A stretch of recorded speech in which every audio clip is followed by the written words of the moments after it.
Now, first off, let's clarify some key terms. The coming of the Lord is often misunderstood. It sounds like the second coming of Jesus, but it's actually something different. Now, in the book of James, in chapter 5, verses 7 and 8, we see a call for patience as we await his coming. Listen to how this reads. Therefore, be patient, brethren, until the coming of the Lord.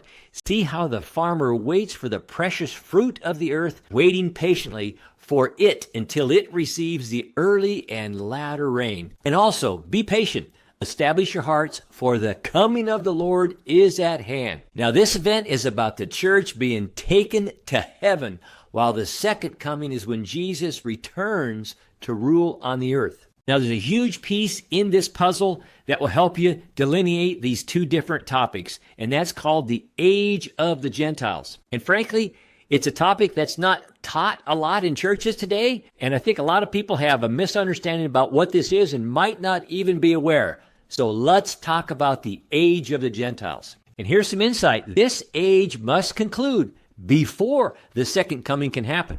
Now, we're currently in a pause, a break that allows the Gentile church to flourish. So how does the church age relate to the events described in the books of Daniel and Revelation and in the overall prophetic outline as described in the Bible? Now, Daniel's visions described a period known as the Age of the Gentiles, which began when the Babylonian conquest of Jerusalem happened in 605 BC.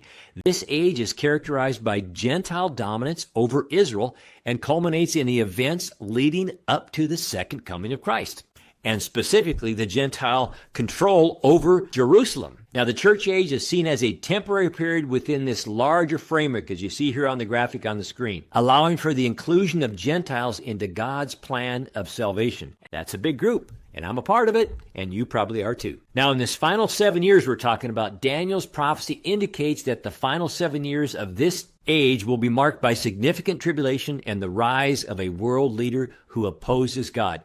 Now, in summary, the church age is a significant interlude within the broader prophetic narrative established by Daniel, serving to prepare for the final events that will lead to the fulfillment of God's promises to Israel and the establishment of his eternal kingdom.